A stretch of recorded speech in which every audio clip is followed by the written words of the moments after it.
ما الذي يفرق بيننا وبينهم؟ منهج السلف، لأن السلف هم الذين فهموا الكتاب والسنة وساروا عليهما، فنحن نتبع السلف الصالح. அல்லாஹ்வின் அடியார்களே, எப்போது அல்லாஹ்வின் தூதருடைய வம்சாவளியை நாம் பார்த்தோமோ அப்போதே இந்த விஷயத்தை தெரிந்து கொள்ள கடமைப்பட்டிருக்கின்றோம். நபி அவர்களின் வம்சாவளியை குறை கூறுபவர்கள், நபி அவர்களின் வம்சாவளியை குறை கூறுவது சாதாரண விஷயம் அல்ல, அது குஃபுர். அது குஃபுர். ஒருவரின் வம்சாவளியை களங்கப்படுத்த நினைத்தால், அல்லாஹ்வின் அடியார்களே, சாதாரண ஒரு மனிதனையே தன் வம்சாவளியை களங்கப்படுத்தினால் எந்த மனிதனாலும் ஏற்றுக்கொள்ள முடியாது. நான் இன்னாருடைய மகன் என்று சொன்னால், இல்லை நீங்கள் இன்னாருடைய மகன் அல்ல, நீங்கள் இன்னாருடைய மகன் என்றால் அது எப்படி?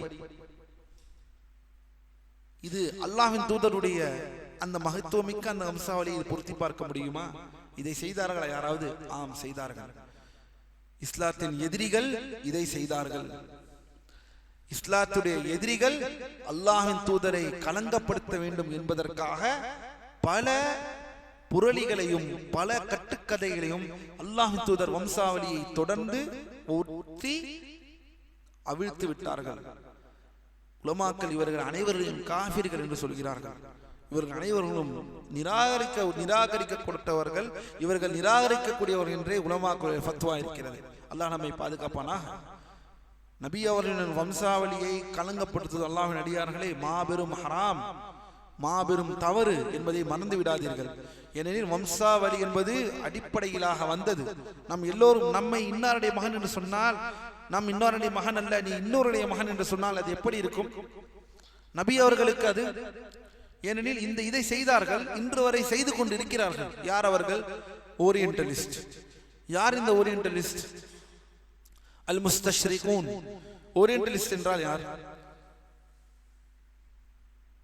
இஸ்லாத்தை எப்படியாவது விமர்சிக்க வேண்டும், இஸ்லாத்தை ஒழிக்க வேண்டும், இந்த மார்க்கத்தை அணைத்து விட வேண்டும், இந்த மார்க்கத்தை பற்றி மக்கள் தாரை தாரையாக இந்த மார்க்கத்திற்குள் உள்ளே நுழைவதை தடுக்க வேண்டும் என்று அனுதினமும் இதை பற்றி ஆராய்ச்சி, அதாவது மேற்கத்திய பல்கலைக்கழகங்களில் ஆராய்ச்சி செய்யக்கூடிய ஆசிரியர்கள் தான் இந்த ஓரியன்டலிஸ்ட். இவர்கள் முஸ்லீமாக இருக்க மாட்டார்கள், ஆனால் இவர்கள் எந்த இதில் இருப்பார்கள் என்றால் ஆராய்ச்சியாளர்கள் என்ற பெயரில் அந்தந்த பல்கலைக்கழகத்தின் துறை சார்ந்த பேராசிரியர்களாக இருப்பார்கள், துறை சார்ந்த ப்ரொஃபசர்ஸாக இருப்பார்கள். ஆனால் அவர்களின் நோக்கம் இஸ்லாத்தை படித்திருப்பார்கள், கோட் சூட் போட்டிருப்பார்கள். பெயர் பார்த்து என்றால் ஜார்ஜ் வில்சன் என்று இருக்கும், கிறிஸ் டன்னர் என்று இருக்கும். இவர்கள் பெயர் இப்படிதான் இருக்கும். ஆனால் இவர்கள் யார்? இஸ்லாத்தை பற்றி தெரிந்து வைத்திருப்பார்கள். சஹி புகாரியை கேட்டால் ஒப்பிப்பார்கள், சஹி புகாரியை என்ன செய்வார்கள்? ஒப்பிப்பார்கள். மேற்கத்தியத்தில் வந்தவர்கள், ஆங்கிலத்தார்கள். ஆனால் இவர்களின் நோக்கம் இஸ்லாத்தை ஏற்பதல்ல, இவர்களின் நோக்கம் இஸ்லாத்தை ஒரு ஆய்வு பொருளாக வைத்துக் கொள்வது. இவர்கள் இஸ்லாத்தை ஒரு ஆய்வு பொருளாக வைத்து அதை கொண்டு சந்தேகத்தையும் சலசலப்பையும் ஏற்படுத்தி பல ஆய்வு கட்டுரைகளை எழுதக்கூடியவர்கள். இவர்களை காலமாக இவர்களுக்கு மறுப்பு கொடுக்கப்பட்டு வந்துள்ளது. வலில்லாஹில் ஹம்த். நம்முடைய பல்கலைக்கழகத்தில் இருந்தே இவர்களுக்கு இவ்வாறெல்லாம் மறுப்பு கொடுக்க வேண்டும் என்பதையும் இதை பற்றி தனியாகவே நாம் இதை பற்றி எல்லாம் படித்தோம். எனவே அல்லாஹ்வின் அடியார்களே, இந்த ஓரியன்டலிஸ்ட் என்பவர்கள் சாதாரண ஆட்கள் அல்ல. இஸ்லாத்தையும் ஒரு எக்ஸ்பெரிமெண்ட் பண்ண வேண்டிய ஒரு விஷயம் என்பதை வைத்துக் கொண்டு தங்கள் மாணவர்களுக்கு இஸ்லாத்தையுடைய குறைகள் என்ன, அது என்னென்ன குறைகள் இருக்கிறது, நபி அவர்கள் எப்படியெல்லாம் அப்படி இப்படியெல்லாம் அப்படி என்று நபி அவர்களை களங்கப்படுத்தியே அவர்கள் பாடம் எடுத்துக் கொண்டு கொள்பவர்களாகவும் ஆய்வு கட்டுரைகள் எழுதுபவர்களாகவும் நூல்கள் எழுதுபவர்களாகவும் இருக்கிறார்கள் இந்த ஓரியன்டலிஸ்ட். இவர்கள் எல்லோருக்கும் மறுப்பளிக்கும் விதமாகத்தான் இந்த இடத்திலே ஷேக் அவர்கள் சொல்கிறார்கள். கவனியுங்கள், அல்லாஹ் நம்மை பாதுகாப்பானாக. சிலர் நபிகளாரின் ஸல்லல்லாஹு அலைஹி வஸல்லம் வம்சாவளியை குறை கூறுகிறார்கள். ஆனால் இந்த அற்பர்களுக்கு தெரியவில்லை, அல்லாஹ்வின் தூதரை குறை கூறுவது அவர்களுக்கு செய்யும் மாபெரும் துன்புறுத்தலாகும். மேலும் இது ஒருவரை இஸ்லாத்தை விட்டே வெளியேற்றும் குஃபுர். அறிஞர்கள் ஏகோபித்த முடிவின்படி இவ்வாறு கூறுவது அவனது ரத்தம் ஆகுமானதாக ஆக்கப்பட்டுவிடும். முஸ்லிம் ஆட்சியாளர் கீழ் இருந்தால் அவருக்கு மரண தண்டனை விதிக்கப்படும் என்பதுதான் மார்க்கம் சொல்லக்கூடிய ஒரு விஷயம். அல்லாஹ்வின் தூதரை கலங்கப்படுத்துபவருக்கான சட்டம் இதுதான். இதை மறந்துவிட வேண்டாம் அல்லாஹ்வின் அடியார்களே. அதிலும் முக்கியமாக யார் ஒருவர் நபி ஸல்லல்லாஹு அலைஹி வஸல்லம் அவர்களை குறை கூறுகிறாரோ அல்லது அவர்களை திட்டுகிறாரோ ஏசுகிறாரோ இதுதான் இந்த சட்டம். அல்லாஹ் நம்மை நேர்வழியிலே செலுத்துவானாக. இன்னும் சொல்ல போனால் பாரக்கல்லாஹு ஃபீக்கும், நான் இதையே நீங்க குறிப்பிடுகிறேன் என்றால் ஷேக் சொல்கிறார்கள், சீரா குறித்து எழுதப்பட்ட சில விரிவான நூல்களில் அறிவிப்பாளர் வரிசைகளுடன் எவ்வித ஆதாரமும் இல்லாத சில இட்டுக்கட்டப்பட்ட பொய்யான செய்திகள் இடம்பெற்றுள்ளன. யார் சொல்கிறார்கள்? நூலாசிரியர் சொல்கிறார்கள். நபிகளாரின் வம்சாவளியை கலங்கப்படுத்த வேண்டும் என்ற உள்நோக்கம் கொண்டவர்கள் இந்த பொய்யான செய்திகளை பயன்படுத்திக் கொள்கிறார்கள். அல்லாஹ் நம்மை பாதுகாப்பானாக. என்ன அவர்கள் என்ன கூறுகிறார்கள் கவனியுங்கள். சிறு எக்ஸாம்பிள். நபிகளாரின் தந்தையான ஸல்லல்லாஹு அலைஹி வஸல்லம் தந்தையான அப்துல்லா, அவரது பாட்டனாரான அப்துல் முத்தலிப் இருவரும் ஒரே நாளில் திருமணம் செய்து கொண்டார்கள். கவனியுங்கள், எப்பேற்பட்ட ஒரு நச்சு கருத்தை இன்று வரை இது இன்னும் எழுதப்பட்டு கொண்டிருக்கிறது இந்த ஓரியன்டலிஸ்ட் மூலியமாக. இது ஒரு கிட்டுக்கட்ட ஒரு கட்டுக்கதை. இந்த கட்டுக்கதையை கொண்டு நபி அவர்களின் வம்சாவளியை தகர்க்க நினைக்கிறார்கள். நபி ஸல்லல்லாஹு அலைஹி வஸல்லம் வம்சாவளியை குறை கூற முயல்கிறார்கள். என்னவென்றால், நபி அவர்களின் தந்தையான அப்துல்லாவும் அதே போல அவர்களின் பாட்டனாரான நபி ஸல்லல்லாஹு அலைஹி வஸல்லம் பாட்டனாரான அப்துல் முத்தலிபும் ஒரே நாளில் திருமணம் செய்து கொண்டனர். அப்துல்லா ரசூலுல்லாஹி ஸல்லல்லாஹு அலைஹி வஸல்லம் தாயின் பெயர் என்ன? பின்னால் பார்ப்போம் இன்ஷா அல்லாஹ். தாயின் பெயர் ஆமினா.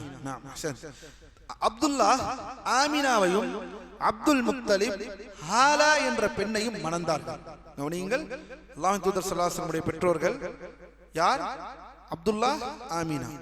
அல்லாஹ்வின் தூதர் ஸல்லல்லாஹு அலைஹி வஸல்லம் பாட்டனார் யாரை மணந்தார்? அப்துல் முத்தலிப், ஹாலா. சரி, இதை புரிந்து கொள்ளலாம். கவனியுங்கள், திருமணமான உடனேயே ஆமினா நபிகளாரை கருவுற்றார் ஸல்லல்லாஹு அலைஹி வஸல்லம். ஆனால் சில மாதங்களிலேயே அப்துல்லா இறந்து விட்டார். அதே சமயம் ஹாலாவிற்கு பிறந்த ஹம்சா, யார்? ஹாலாவிற்கு பிறந்த ஹம்சா. கவனியுங்கள், ஹாலாவிற்கு பிறந்த ஹம்சா ரலியல்லாஹு அன்ஹு அல்லாஹ்வின் தூதருடைய யார்? பெரியப்பா ரசூலுல்லாஹி ஸல்லல்லாஹு அலைஹி வஸல்லம் அவர்களுடைய சின்னப்பா. அதாவது ஹாலாவின் மூலமாக பெற்றெடுக்கப்பட்ட பிள்ளை தான் ஹம்சா ரலியல்லாஹு அன்ஹு. இந்த ஹம்சா, கவனியுங்கள், அதே சமயம் ஹாலாவிற்கு பிறந்த ஹம்சா நபிகளாரை விட 4 வயது மூத்தவர். நபிகளாரை விட 4 வயது மூத்தவர். இதன் மூலம் அப்துல்லா இறந்து பல வருடங்களுக்கு பிறகுதான் முஹம்மது ஸல்லல்லாஹு அலைஹி வஸல்லம் பிறந்துள்ளார்கள் என்று ஆமினா மீது அவர்கள் அபாண்டமான அவதூறுகளை கூறுகிறார்கள். அல்லாஹ் நம்மை பாதுகாப்பானாக. அல்லாஹ் இந்த கொடிய குஃப்ரை விட்டும் நம்மை காப்பானாக. எந்த ஒரு அறிவாளியும் முஸ்லிமும் இது குஃப்ர் என்பதில் சந்தேகம் கொள்ள மாட்டான். இது நபிகளாரின் வம்சாவளியை கலங்கப்படுத்துவதும், அதாவது அல்லாஹ் நம்மை பாதுகாக்க வேண்டும். அல்லாஹ்வின் அடியார்களே, லா இலாஹ இல்லல்லாஹ். இதனால் தான் இப்னுல் காசிம், இமாம் அபு ஹனீஃபா, முக்கியமாக இமாம் அபு ஹனீஃபா ரஹிமஹுல்லாஹ் அவர்களின் மாணவரான அபு காதி அபு யூசுப் ரஹிமஹுல்லாஹ், இஸ்ஹாக் இப்னு ராஹவை, இமாம் அஹ்மத், காதி இயாத் போன்ற அஹ்லு சுன்னாவின் மாபெரும் அறிஞர்கள் அனைவரும் நபி அவரின் வம்சாவளியை குறை கூறுபவன் அல்லது அவர்களை இழிவுபடுத்துபவன் காஃபிர் என்ற ஏகோபித்த முடிவை அறிவித்தார்கள். இத்துணை இமாம்களும், அஹ்லு சுன்னா இமாம்கள், அல்லாஹ்வின் தூதரின் வம்சாவளியை யாராவது குறை கூறினால் அவன் காஃபிர் என்பதிலே எந்த மாற்று கருத்தும் இல்லை என்பதை மார்க்கம் சொல்கிறது. அல்லாஹ் நம்மை பாதுகாப்பானாக. நமக்கு எல்லாம் தெரியும் அல்லாஹ்வின் அடியார்களே, இந்த ஹதீஸ், இந்த சம்பவம் மிகவும் அறியப்பட்ட ஒரு சம்பவம். அபுதாபிதிலே பதிவு செய்யப்பட்ட ஹதீஸ். கவனியுங்கள், ஒரு பார்வையற்ற சஹாபியிடம் ஒரு அடிமை பெண் இருந்தார்கள். ஒரு பார்வையற்ற சஹாபியிடம் ஒரு அடிமை பெண் உம்மு வலாத் என்ற ஒரு பெண் இருந்தார். அவள் அடிக்கடி நபி அவர்களை திட்டிக் கொண்டும் குறை கூறிக்கொண்டும் இருந்தார். அந்த பெண், அந்த அடிமை பெண் அடிக்கடி நபி அவர்களை குறை கூறிக்கொண்டும் திட்டிக் கொண்டும் இருந்தார்கள். அந்த சஹாபி அவளை தடுத்தும் அந்த பெண் கேட்கவில்லை. தடுக்கிறார்கள், இவ்வாறு சொல்லாது, அது அவர் மாபெரும் நபி, அவர்கள் மாபெரும் இறை தூதர், இவர்களை இவ்வாறு பேசுவதற்கு உனக்கு அனுமதி இல்லை, அது தகுதி இல்லை, இது மாபெரும் ஹராம், பயந்து கொள் என்றெல்லாம் எச்சரிக்கை செய்கிறார்கள். தடுத்தும் அவர் கேட்கவில்லை. ஒரு நாள் இரவு அவள் நபிகளாரை கடுமையாக திட்டத் தொடங்கிய போது அந்த சஹாபி கோபமடைந்து கூர்மையான கத்தியை, ஆயுதத்தை எடுத்து அவளது வயிற்றில் குத்தி கொன்று விட்டார்கள். இது எதை காட்டுகிறது என்பதை உலமாக்கள் பின்னால் சொல்கிறார்கள். மறுநாள் காலையில் இது நபி அவர்களுக்கு தெரிய வந்த போது மக்களை ஒன்று திரட்டி எவருக்காவது இதை பற்றி தெரிந்தால் எழுந்து சொல்லுங்கள் என்றார்கள். அந்த பார்வையற்ற சஹாபி கூட்டத்தை கடந்து நபிகளாரின் முன் வந்து அமர்ந்து சொல்கிறார்கள், அல்லாஹ்வின் தூதரே, நான் தான் இந்த பெண்ணை கொன்றேன், நான் தான் அவளை கொன்றேன். அவள் உங்களை திட்டிக் கொண்டே இருந்தால் நான் தடுத்தும் அவள் கேட்கவில்லை, அதனால் கொன்று விட்டேன் என்று கூறினார்கள். இதை கேட்ட நபிகளார் ஸல்லல்லாஹு அலைஹி வஸல்லம் அந்த செயலை அங்கீகரித்து மக்களை பார்த்து, இதற்கு நீங்கள் சாட்சியாக இருங்கள், அவளது ரத்தம் வீணானது, அதாவது அவளை கொன்றதற்காக பழிவாங்கவோ இழப்பீடு பெறவோ யாருக்கும் உரிமை இல்லை என்ற அந்த விஷயத்தை அல்லாஹ்வின் தூதர் தீர்ப்பளித்தார்கள். உண்மையில் அல்லாஹ்வின் அடியார்களே, நபிகளாரின் வம்சாவளியை விமர்சிக்கும் அளவுக்கு அன்றைய மக்காவாசிகளான காஃபிர்கள் கூட துணியவில்லை. இது உண்மை. நீங்கள் வரலாற்றை திரும்பி பார்த்தீர்கள் என்றால் நபி அவரின் வம்சாவளியை குறை கூறுவதற்கு காஃபிர்கள் கூட தயாராக இல்லை. ஏன்? அவர்களுக்கே நபிகளாரின் வம்சாவளி எவ்வளவு தூய்மையானது என்பது தெரிந்திருந்தது. அவர்களுக்கே நபி ஸல்லல்லாஹு அலைஹி வஸல்லம் வம்சாவளி எவ்வளவு தூய்மையானது என்பதை தெரிந்திருந்தது. ஹுதைபியா உடன்படிக்கையின் போது அலி ரலியல்லாஹு அன்ஹு அவர்கள், நமக்கெல்லாம் தெரியும், ஹுதைபியா உடன்படிக்கையின் போது அலி ரலியல்லாஹு அன்ஹு அவர்கள் என்ன செய்தார்கள்? என்ன எழுத வந்தார்கள்? ஏட்டில் முஹம்மது ரசூலுல்லாஹ் என்று எழுத வந்தார்கள். முஹம்மது அல்லாஹ்வின் தூதர் என்று எழுத வந்தார்கள். இதற்கு என்ன சொன்னார்கள்? அங்கு இருந்த சுஹைல் இப்னு அம்ர், சுஹைல் இப்னு அம்ர் யார்? அப்போது ஹுதைபியா நடக்கும் போது அப்போது அவர் காஃபிர், பின்னால் இஸ்லாத்தை ஏற்றுக்கொண்டார்கள். சுஹைல் இப்னு அம்ர் அவர்கள் என்ன சொன்னார்கள்? அதை மறுத்து, நீர் அல்லாஹ்வின் தூதர் என்பதை நாங்கள் ஏற்றிருந்தால் உம்முடன் போரிட்டு இருக்க மாட்டோமே. நபியை பார்த்து அலி ரலியல்லாஹு அன்ஹு என்ன எழுதுகிறார்கள்? அந்த பாக்டில் முஹம்மது ரசூலுல்லாஹ், முஹம்மது அல்லாஹ்வின் தூதர் என்று எழுதுகிறார்கள். அதை மறுக்கிறார்கள் குறைஷியர்கள். நீங்கள் அல்லாஹ்வின் தூதராக நீங்கள் இருந்திருந்தால் நாங்கள் ஏன் உங்களை மறுக்க போகிறோம்? நீங்கள் அல்லாஹ் தூதர் இல்லை என்று தானே மறுக்கிறோம். அதனால் அல்லாஹ்வின் தூதர் என்றெல்லாம் எழுத வேண்டாம், ரசூலுல்லாஹி என்றெல்லாம் எழுத வேண்டாம். மாறாக நீங்கள் எவ்வாறு எழுதி கொள்ளுங்கள் என்றால் அப்துல்லாவின் மகன் முஹம்மது என்று எழுதி கொள்ளுங்கள். இதிலிருந்து என்ன தெரிகிறது? இதிலிருந்து என்ன புரிகிறது? உலமாக்கள் சொல்கிறார்கள், ஒரு காஃபிராக இருந்த சுஹைல் இப்னு அம்ருக்கு கூட முஹம்மது ஸல்லல்லாஹு அலைஹி வஸல்லம் அவர்கள் அப்துல்லாஹ்வின் மகன்தான் என்பதில் எவ்வித சந்தேகம் இருக்கவில்லை. அப்படி இருக்கும்போது தற்காலத்தில் இஸ்லாத்தின் எதிரிகளும் இந்த ஓரியன்டிஸ்டுகளும் இதை பற்றி சந்தேகம் எழுப்புவது அப்பட்டமான இறை நிராகரிப்பாகும் என்று ஷேக் அவர்கள் இந்த விஷயத்தை சொல்லி முடிக்கிறார்கள். அல்லாஹ்வின் அடியார்களே, என்னதான் இந்த வம்சாவளியை பற்றி பார்த்தாலும் இறுதியாக ஒரு விஷயத்தை இந்த வகுப்பின் மூலமாக நாம் தெரிந்து கொள்ள வேண்டும் என்பதை நூலாசிரியர் மிக தெளிவாக உறுதியாக இருக்கிறார்கள். அது என்னவென்றால், இந்த வம்சாவளியை கொண்டு பெருமை அடிப்பதன் தடை மற்றும் அறியாமை காலத்து இனவெறிக்கான எச்சரிக்கை அறவே இருக்கக்கூடாது. அல்லாஹ்வின் அடியார்களே, நபி அவர்கள் கூறினார்கள், மறுமை நாளில் நான் ஆதமின் மக்களின் தலைவராக இருப்பேன், இதில் எனக்கு எந்த பெருமையும் இல்லை. கவனியுங்கள், இதில் எனக்கு எந்த பெருமையும் இல்லை. இந்த பெருமையும் இல்லை என்ற இந்த வாக்கியத்தை தான் உலமாக்கள் சொல்கிறார்கள். அல்லாஹ்வின் தூதர் என்னதான் குறைஷியிலிருந்து வந்தாலும், அவர்கள் பெரும் விஷயத்திலிருந்து வம்சாவளியிலிருந்து வந்தாலும் அதை நமக்கு அறிவிப்பாக சொல்கிறார்களே தவிர ஒருபோதும் நபி அவர்கள் இதை கொண்டு பெருமை அடிக்கவோ அல்லது மற்றவர்களை பெருமைப்படுத்திக் கொள்ளவோ அல்லது மற்றவர்களோடு தம்பட்டம் எடுத்துக் கொள்வதற்காக இல்லை என்ற இந்த விஷயத்தை மார்க்கம் இஸ்லாம் தெளிவாக தடுக்கிறது என்பதை சொல்கிறார்கள். ஏனெனில் எப்போதாவது நாம் இந்த வம்சாவளியை படிக்க வந்தோம் என்றால் சில பேர் நினைத்துக் கொள்வார்கள், என்ன ஜாதி விஷயம் மாதிரி இருக்கிறது, ஜாதி எங்கிருந்து வந்தார்கள் என்பதை எல்லாம் படிக்கிறோமே. அல்ல, அல்லாஹ்வின் அடியார்கள், இங்கு ஒரு ஜாதி விஷயத்தை பற்றி நாம் பார்க்கவில்லை. நபி அவர்கள் எப்பேற்பட்ட ஒரு சமூகத்திலிருந்து வந்தார்கள் என்பதை அது பின்னால் இப்போது பார்க்க இருக்கிறோம். அந்த ஹிக்மத் என்ன என்பதை நாம் இப்போது பார்க்க இருக்கிறோம் இன்ஷா அல்லாஹ். நான் உங்களிடமே கேட்கிறேன், பீதினில்லாஹ், அதற்கு நீங்கள் தெரிந்தால் பதில் சொல்லுங்கள். ஆனால் இங்கு என்ன விஷயம் என்றால், ஒரு மனிதன் தன் வம்சாவளியை அறிந்திருப்பது அல்லாஹு தபாரக் வ தஆலா அவனுக்கு வழங்கிய அருட்கொடையாகும். நம்ம வம்சாவளி நமக்கு தெரியுமா?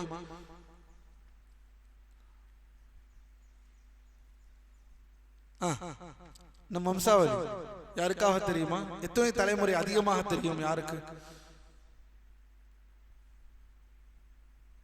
இதுதான் நம் நிலைமை இதுதான். இது உண்மையிலேயே அல்லாஹ்வின் அடியார்களே, இது ஒரு மார்க்க விஷயமாக நான் சொல்லவில்லை, ஆனால் இது மார்க்கம் இந்த விஷயத்தை பேசியிருக்கிறது. அறிந்து கொள்வதில் தவறில்லை. ஆனால் அறிந்து கொண்டு அதை பெருமை அடிப்பதில் தவறு என்று மார்க்கம் சொல்கிறது. அறிந்து கொள்வதில் தவறு இல்லை, ஆனால் அதை கொண்டு பெருமை அடிக்கவோ தம்பட்டம் அடிப்பதற்கு அனுமதி இல்லை. இது இனவெறியை தூண்டிவிடும், ஜாதி வெறியை தூண்டிவிடும். இந்த விஷயங்கள் எல்லாம் மார்க்கம் தடுக்கிறது. அதற்காக தானே வந்தது இஸ்லாம். நம்முடைய வம்சாவளி யாருக்கு தெரியும்? எத்தனை பேர் தெரியும்? 2 வாப்பா பாட்டனார், அல்லது என்றால் ஒரு படி மேலே கொல்லு பாட்டனார் 3. யாருக்காவது 5?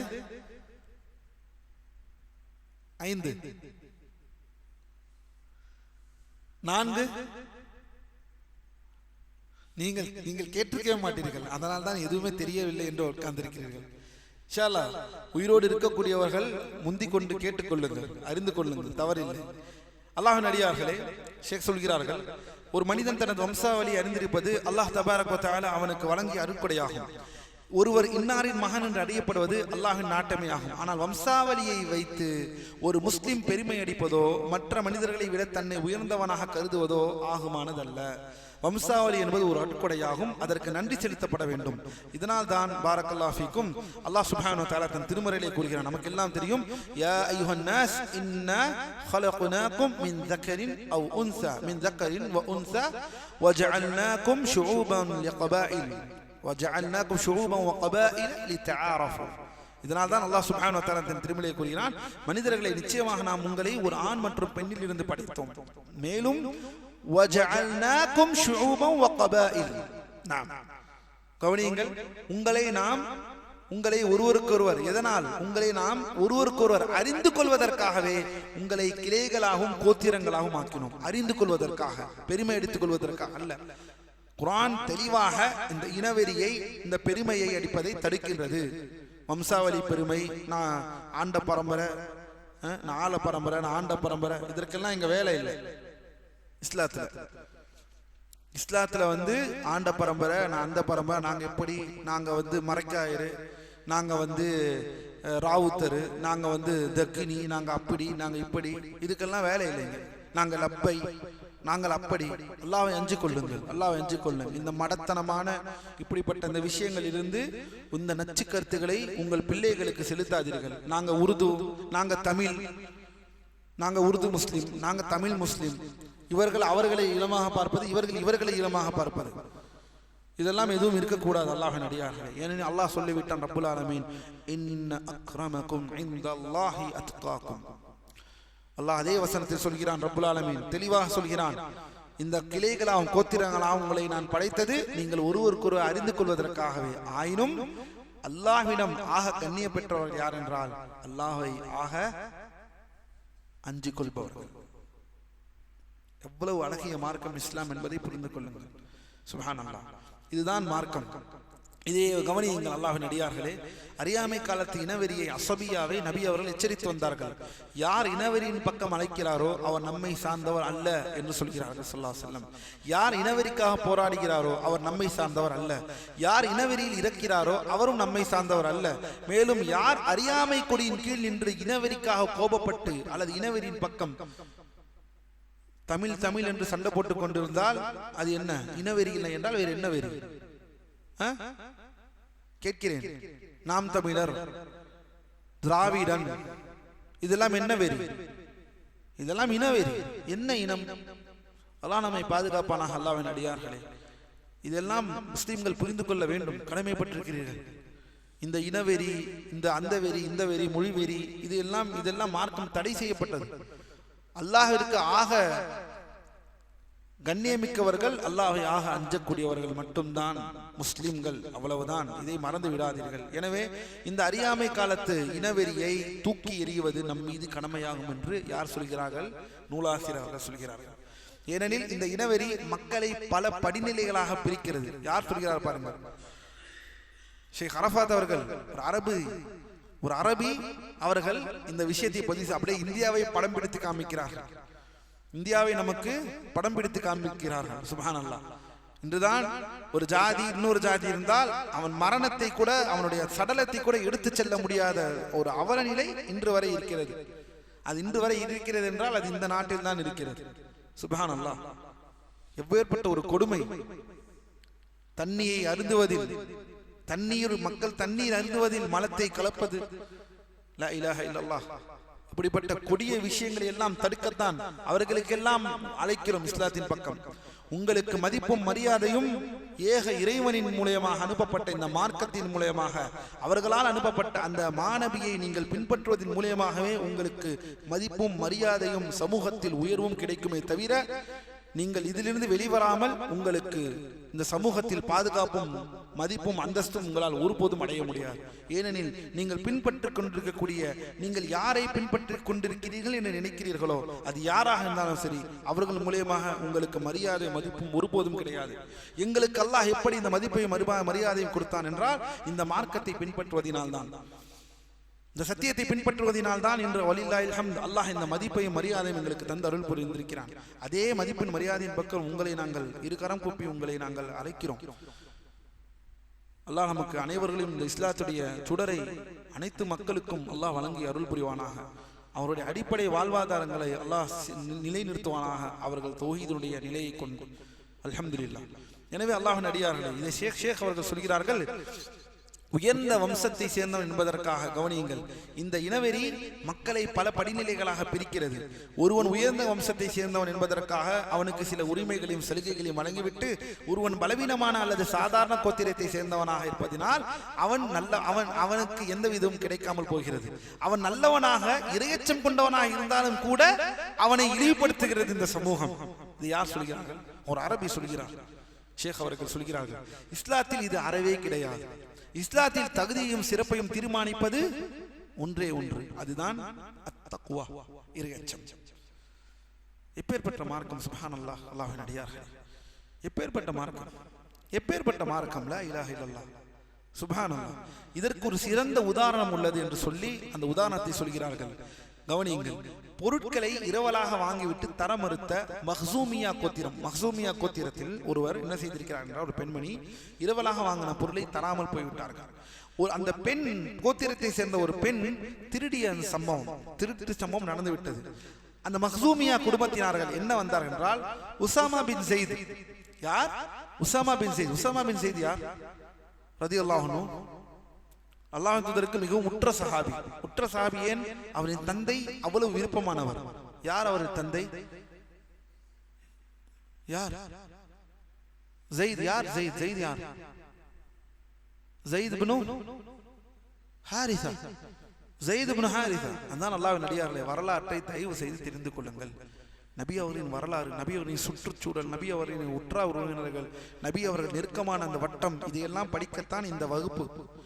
அதனால் உயிர் மூச்சுடன் இதை தெரிந்து கொள்ளுங்கள். ஸைத் இப்னு ஹாரிஸாவின் மகன் தான் யார்? உசாமா. உசாமா பின் ஸைத். ஸைத் இப்னு ஹாரிஸா அல்லாஹ்வின் தூதருக்கு மிகவும் மிகவும் யார்? அல்லாஹ்வின் தூதருக்கு அடிமையாக விடப்பட்டவர்கள். பின்பு அல்லாஹ்வின் தூதர் அவர்களை விடுவிக்கிறார்கள். மேலும் வளர்ப்பு மகனாக ஆக்கிக் கொள்கிறார்கள். வளர்ப்பு மகனாக ஆக்கிக் கொண்டு அவருடைய பெயர் ஸைத் இப்னு முஹம்மது ஆகத்தான் இருந்தது. அவரின் பெயர் ஸைத் இப்னு முஹம்மது. பின்னர் சட்டம் இறக்கி அருளப்பட்டது, யாரையும் அவருடைய தந்தை பெயரை கொண்டு அழைத்துக் கொள்ளுங்கள். இந்த தத்தெடுக்கக்கூடிய தந்தை என்ற இந்த சட்டத்தை அல்லாஹ் சுப்ஹானஹு வ தஆலா இல்லாமல் ஆக்கிவிட்டதற்கு பிறகுதான் அவருடைய பெயர் என்னது? ஸைத் இப்னு ஹாரிஸாவாக மாறுகிறது. அதுவரை அவர் பெயர் மக்கள் எவ்வாறு அழைத்தார்கள்? ஸைத் இப்னு முஹம்மது என்று தான் அவர்களை அழைத்தார்கள். அவ்வளவு நெருக்கமாக இருந்தவர்கள் நபி அவர்களிடம். அவர்களுடைய மகன் யார்? உசாமா. உசாமாவும் அவ்வளவு நெருக்கம் நபி அவர்களுக்கு. உசாமாவை கொண்டு அந்த மஹ்சூமியா கோத்திரத்தினர்கள் என்ன செய்தார்கள் என்றால், அவர்களை சந்தித்த நபி அவர்களிடம் பரிந்துரை செய்யும்படி வேண்டினார்கள். அவர்களை விட்டுவிட சொல்லி, உசாமாவே நீங்கள் சொன்னால் அல்லாஹ்வின் தூதர் கேட்பார்கள். அவர்கள் மஹ்சூமியா கோத்திரம், நீங்கள் சொன்னால் கேட்பார்கள் என்று சொன்னதற்கு நபிகளார் அவர்களிடம் சென்று கோபமடைந்தார்கள். ரசூல் ஸல்லல்லாஹு அலைஹி வஸல்லம் கோபமடைந்து, அல்லாஹ்வின் குற்றவியல் சட்டங்களில் ஒன்றிலா நீ என்னிடம் பரிந்துரைக்கிறாய் உசாமா என்று கண்டிக்கிறார்கள். உசாமா ரலியல்லாஹு அன்ஹுவை, நீ அல்லாஹ்வின் சட்டத்திலா நீ என்னை வந்து கண்டிக்கிறாய்? பின்னர் மக்களிடம் உரை நிகழ்த்திய போது அல்லாஹ்வின் தூதர் இங்குதான் ஷாஹித் சொல்கிறார்கள் மக்களை பார்த்து, உங்களுக்கு முன் வாழ்ந்தவர்கள் அழிந்ததற்கு காரணம் அவர்கள் உயர்ந்தவன் திருடினால் அவனை விட்டு விடுவார்கள், பலவீனமானவன் திருடினால் அவனுக்கு தண்டனை நிறைவேற்றுவார்கள். லா இலாஹ இல்லல்லாஹ். என் உயிர் எவன் கைவசம் இருக்கிறதோ அவன் மீது சத்தியமாக முஹம்மதின் மகன் ஃபாத்திமா திருடி இருந்தாலும் அவளது கையை நான் வெட்டுவேன் என்று கூறிவிட்டு அந்த மக்சூமியா பெண்ணின் கையை வெட்டினார்கள் ஸல்லல்லாஹு அலைஹி வஸல்லம். இன்று பாருங்கள் சட்டம் ஒழுங்கை. 10 நாள் வெளியே வந்துடுறான். இதில் எவ்வாறு மக்களின் மனிதனின் பாதுகாப்பு நிலைநிறுத்தப்படும்? எப்பேற்பட்ட ஒரு ஒரு ஒரு ஒரு சொல்ல முடியாத ஒரு சூழ்நிலையில் மக்கள் இன்று வாழ்ந்து கொண்டிருக்க பாருங்கள். அல்லாஹ்வின் அடியார், நான் சொல்ல வேண்டும் என்று அல்லாஹ்வின் தூதர் ஸல்லல்லாஹு அலைஹி வஸல்லம் அவர்களும் அவர்களோடு யாரை அவர்களோடு நாம் கம்பேர் செய்ய முடியும்? லா இலாஹ இல்லல்லாஹ். இன்று எத்துணை பேர் நீதியை எதிர்பார்த்து எதிர்பார்த்து எதிர்பார்த்து மரணத்தையே தழுவினவர்கள் எத்துணை பேர், எத்துணை கோடி பேர். அல்லாஹ் நம்மை நேர்வழியிலே செலுத்துவானாக. லா இலாஹ இல்லல்லாஹ், லா இலாஹ இல்லல்லாஹ். சரி, நான் ஏற்கனவே சொன்னேன் அல்லாஹ்வின் அடியார்களே, நபி அவர்கள் வம்சாவளி மற்றும் அவரது நிலையின் பின்னணியில் இருந்த ஞானங்கள். சரி, இந்த கடைசி இந்த 3 விஷயத்தோடு நாம் நம்முடைய இந்த பாடத்தை முடித்துக் கொள்வோம். அல்லாஹ் தபாரக் வ தஆலா நபி அவர்களுக்கு ஏன் இவ்வளவு சிறந்த வம்சாவளியை தேர்ந்தெடுத்தான் என்று எவரிடம் கேட்கலாம். இதன் பின்னணி உள்ள ஞானம் என்னவென்றால், என்ன ஞானம்? என்ன ஞானம்? ஏன் இந்த உயர்ந்த வம்சாவளியை தேர்ந்தெடுத்தான்? அதில் என்ன ஹிக்மத் இருக்கிறது? யோசியுங்கள். யாருக்கும் தெரியவில்லையா? அப்படியே வந்து விட்டார்களா? உலமாக்கள் சொல்கிறார்கள், எழுதிக் கொள்ளுங்கள் அல்லாஹ்வின் அடியார்களே, லா இலாஹ இல்லல்லாஹ். நபிகளார் ஸல்லல்லாஹு அலைஹி வஸல்லம் தனது சமூக அந்தஸ்தை உயர்த்தி கொள்வதற்காகவோ அல்லது பெருமை தேடுவதற்காகத்தான் நபித்துவத்தை பொய்யாக வாழியார் என்று எவரும் நினைத்துவிடக் கூடாது என்பதற்காகவே அல்லாஹ் சுப்ஹானஹு வ தஆலா அவரை மிகவும் சிறந்த வம்சாவளி அனுப்பினான். அவருக்கு ஏன் இந்த தேவை? நான் பெரியவனாக, நான் மக்களுக்கு மத்தியிலே பெரியவனாக நான் காட்டிக்கொள்வதற்காக நபித்துவத்தை ஒருவர் பொய்யாக வாழியா என்பதற்கு எந்த சாத்தியம் இல்லாமல் அல்லாஹ் சுப்ஹானஹு வ தஆலா அந்த கதவை அடைத்து விட்டான் ரப்புல் ஆலமீன். ஏன்? வந்ததே பெரிய வம்சாவளியிலிருந்து. ஒரு நபி பெரிய வம்சாவளியிலிருந்து வருகிறார். எப்பேற்பட்ட வம்சாவளி? கினானா, நத்ர், ஃபிஹ்ர், மாலிக் என்ற பெரும் வம்சாவளியிலிருந்து வந்தவர்கள் நபி அவர்கள்.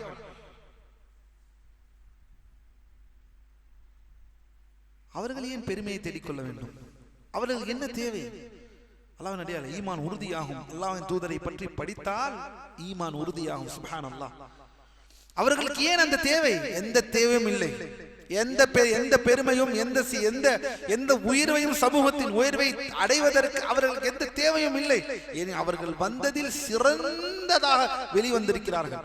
அதனால்தான் சொன்னார்கள், அல்லாஹ் சுப்ஹானஹு வ தஆலா கினானாவிலிருந்து குறைஷை எடுத்தான், குறைஷில் இருந்து பனு ஹாஷிமை எடுத்தான், பனு ஹாஷிமிலிருந்து என்னை தேர்ந்தெடுத்தான் என்று சொல்கிறார்கள் அல்லாஹ்வின் தூதர் ஸல்லல்லாஹு அலைஹி வஸல்லம். மேலும் அல்லாஹ்வின் அடியார், இதனால் தான் அல்லாஹ் அவரை மிகச்சிறந்த வம்சாவளியில் ஆக்கினான். இது போலவே அனைத்து இறை தூதர்களும் தங்கள் சமூகத்தின் சிறந்த வம்சாவளியை அனுப்பப்பட்டுள்ளார்கள். அவர் ஏற்கனவே உயர்ந்த வம்சாவளி இருந்ததால் அவருக்கு தனது அந்தஸ்து உயர்த்தி காட்ட வேண்டிய எந்த அவசியமும் அல்லாஹ்வின் தூதருக்கு இருக்கவில்லை. லா இலாஹ இல்லல்லாஹ். சரி, இன்னொரு விஷயம், நபி அவர்கள் எழுத படிக்க தெரியாமல் இருந்ததுக்குரிய ஹிக்மத் என்ன?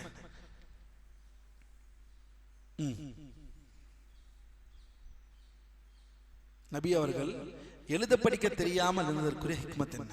யாருக்கு தெரியும்? பதிலளிக்கலாம். தெரிந்தவர்கள் பதிலளிக்கலாம். தெரியவில்லையா? ஹிக்மத் என்னவென்று தெரியவில்லையா? அல்லாஹ்வின் அடியார்களே,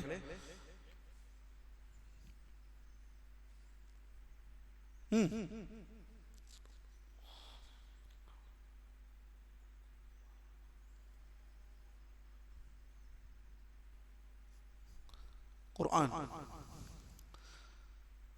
உலமாக்கள் சொல்கிறார்கள், கவனியுங்கள்.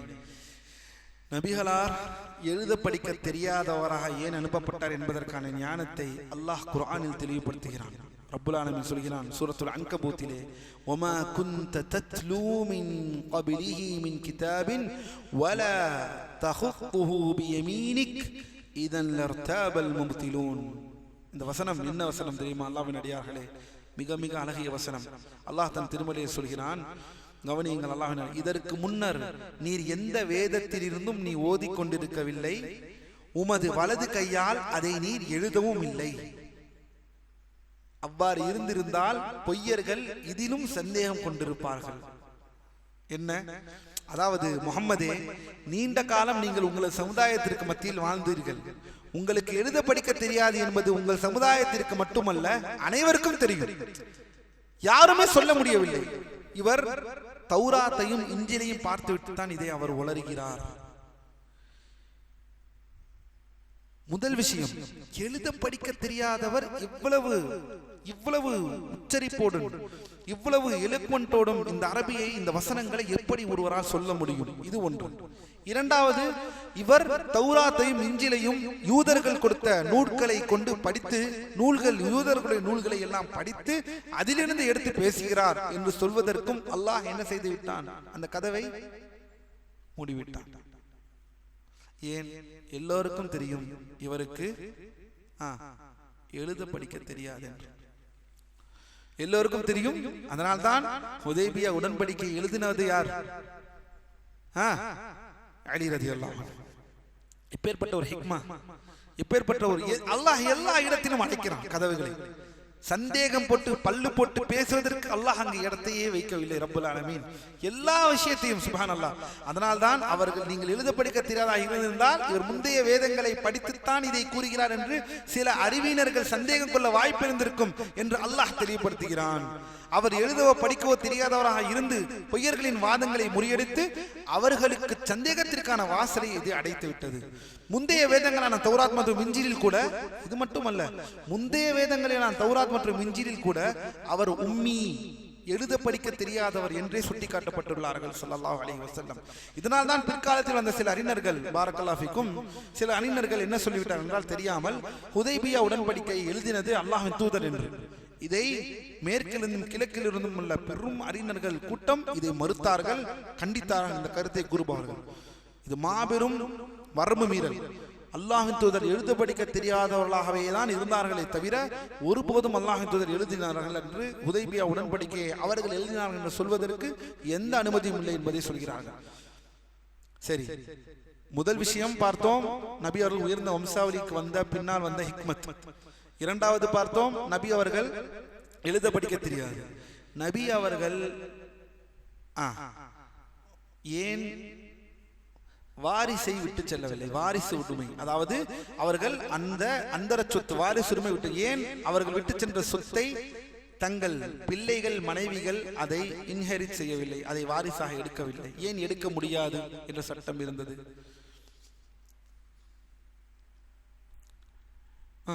நபி அவர்களுடைய இது பார்த்தீர்கள் என்றால், தனக்கு பின் எந்த சொத்துகளையும் வாரிசுகளுக்கு விட்டு செல்லாததன் காரணம் என்ன? அதன் பின்னால் உள்ள ஹிக்மத் என்ன? என்ன ஹிக்மத்? ஒரு நபி அவர்கள் விட்டு சென்றதை எதையும் அவர்களுக்கு கிடையாது. என்ன காரணம், என்ன ஹிக்மத்? உலமாக்க சொல்கிறார்கள், இவர் தனது வாரிசுகளுக்காகவும் குழந்தைகளுக்காகவும் செல்வத்தை சேர்க்கவே இந்த மார்க்கத்தை கொண்டு வந்தார் என்று எவரும் குறை கூறிவிடக் கூடாது என்பதற்காகவே இந்த சட்டம் அவருக்கு பிரத்யேகமாக்கப்பட்டது ஸல்லல்லாஹு அலைஹி வஸல்லம். சுப்ஹானல்லாஹ்.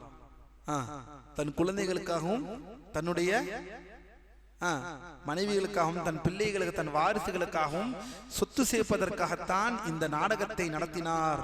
லா ஹவ்ல வலா குவத்த இல்லா பில்லாஹ் என்று இந்த விஷயத்தை பேசுவதற்கு யாராலும் முடியாத அளவிற்கு அல்லாஹ் பாதுகாத்து விட்டான் அந்த நபியை. எந்த வழியும் இல்லை அவர்களை குறை கூற. சுப்ஹானல்லாஹ், எந்த வழியும் இல்லை. இதனால் தான் நூலாசிரியர் சொல்கிறார்கள், அவர் விட்டு சென்ற செல்வங்களை கூட அனைத்தையும் அபூபக்கர் சித்திக் ரலியல்லாஹு அன்ஹு அவர்கள் முஸ்லிம்களின் பைத்துல் மாலில், அதாவது பொது கருவூலத்தில் சேர்த்து விட்டார்கள். அபூபக்கர் சித்திக் ரலியல்லாஹு அன்ஹு அவர்கள் என்ன செய்து விட்டார்கள்? கிடைத்த அனைத்தையும் அல்லாஹ் தஆலாவிடம் எடுத்து கருவூலத்தில் சேர்த்து விட்டார்கள். இன்னொரு விஷயம், ஏன் அல்லாஹ் தூதர் அனாதையாக பிறந்து வளர்ந்தார்கள்? இதற்கு பின்னாலும் ஹிக்மத் இருக்கிறதா? ஆம், யாருக்கு தெரியும்? அல்லாஹ்வின் தூதர் ஏன் அனாதையாக பிறந்து வளர்ந்தார்கள்? எல்லாத்தையும் நானே சொல்ல வேண்டுமா? இதுதான் சுப்ஹானல்லாஹ், சுப்ஹானல்லாஹ். உலமாக்கள் எப்படி, அறிஞர்கள் எவ்வாறு விளக்கங்கள் எடுக்கிறார்கள் என்பதை பார்க்கும் பொழுது நமக்கே ஆச்சரியமாக இருக்கிறது. சுப்ஹானல்லாஹ், இதில் இவ்வளவு பெரிய ஹிக்மத் இருக்கிறதா? நபி அவர்கள் அனாதையாக பிறந்து வளர்ந்தது.